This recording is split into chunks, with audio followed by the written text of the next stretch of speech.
मैं पहले ही 30 से ज्यादा का हो चुका हूँ। मैं दोस्त नहीं बनाता और डेटिंग भी नहीं करता। हर दिन मैं अकेले रहने का वही रूटीन दोहराता हूँ। मेरा सबसे बड़ा शौक अपने फोन पर खेलना है। इसके अलावा मुझे सच में किसी चीज में दिलचस्पी नहीं है। एक दिन काम पर जाते समय मैं एक बड़े पुल के पास से गुजरा और अचानक मेरे मन में एक बुरा ख्याल आया। मुझे लगा कि इस दुनिया को मेरी जरूरत नहीं है। मुझे लगा कि मेरी जिंदगी का कोई मतलब नहीं है। साल के 365 दिन, ऐसा लगता है जैसे मैं एक ही दिन को 365 बार दोहरा रहा हूँ। इसलिए काम पर जाने के बजाय मैं घर गया और वापस सो गया। उस दिन से मैंने अपनी बिजी करियर वाली जिंदगी खत्म कर दी। लेकिन गुजारा करने के लिए मैंने एक सुविधा स्टोर में पार्ट टाइम नौकरी ढूंढ ली। यहाँ मुझे किसी को खुश करने की जरूरत नहीं है और कोई बॉस मुझे डांटता भी नहीं है। कभी कभी कुछ अजीब कस्टमर्स को छोड़कर सब ठीक है। काम के बाद मैं बिल्कुल भी सोशल नहीं होता। मेरा एकमात्र साथी मेरी पुरानी जंग लगी साइकिल है। मैं खाली नजर से आगे देखता रहता हूँ, बार बार पैडल मारता हूँ, आराम से अपने खाली घर की ओर जाता हूँ। एक अकेले के लिए डिनर फैंसी होने की जरूरत नहीं है। जब तक मेरा पेट भर जाता है मैं अपने लिए खाना बनाने की जहमत नहीं उठाता। यह हमेशा इंस्टेंट नूडल्स या बाहर का खाना होता है। जैसे ही मैं खाने वाला था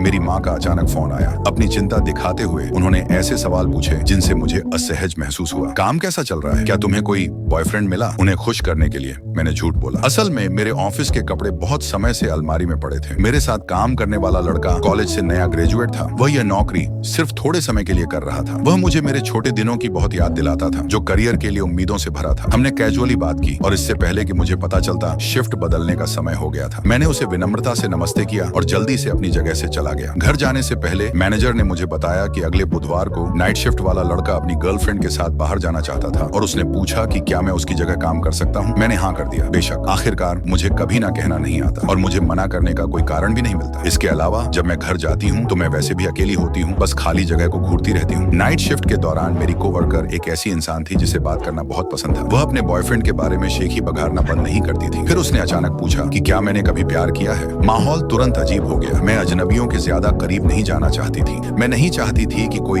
मेरी बंद जिंदगी में दखल दे और मैं ऐसा रिश्ता नहीं चाहती थी जिसका कोई नतीजा न निकले। अकेले रहना मेरे लिए ठीक था और अचानक खटाक पर्दे की रॉड टूट गई। मैंने मदद के लिए अपने मकान मालिक को फोन किया, लेकिन उसने कहा कि जिसने तोड़ा है वही ठीक करे। वह बस एक छोटी सी टूटी हुई क्लिप थी। तो मैं एक पर्दे की दुकान पर गई और इंस्ट्रक्शन शीट के साथ एक नई क्लिप खरीदी। मैंने उसे बार बार पढ़ा और आखिरकार मुझे एहसास हुआ कि मेरे पास घर पर सही औजार भी नहीं है। निराश होकर मैंने हार मान ली। मैंने खुद से कहा जो भी हो, वैसे भी यह सूरज की रोशनी को तो नहीं रोक रहा है। अकेले रहना कभी कभी थोड़ा लाचार महसूस कराता है।